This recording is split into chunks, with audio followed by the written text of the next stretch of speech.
صرح علمي كبير جدا. أتمنى أن نشوف جميع المستشفيات وجميع المؤسسات اللي موجودة في جمهورية مصر العربية بالمستوى العالي اللي أنا شفته النهاردة، وأن الطلبة بتوعنا وأعضاء هيئة التدريس يتعلموا منه حاجة ويعرفوا المجهود والعمل.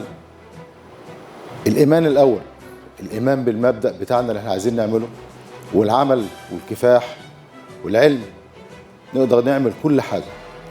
أتمنى دايما التوفيق للمستشفى ومجلس إدارتها وقيادتها كلها، وأتمنى الشفاء لجميع أطفال مصر، ويا رب نقدر نعمل المستشفى دي تساعد جميع أطفال مصر اللي مصابين بالمرض الخبيث ده.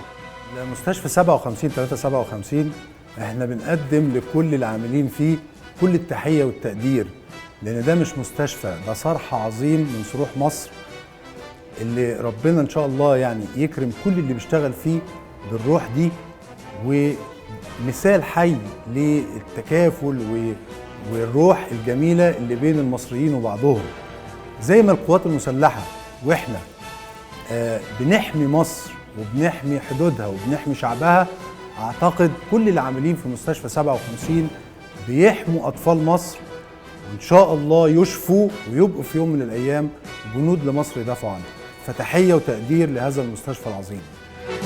مؤسسة مستشفى 57 مصر لعلاج سرطان الأطفال بالمجان، رحلة علم هدف الحياة.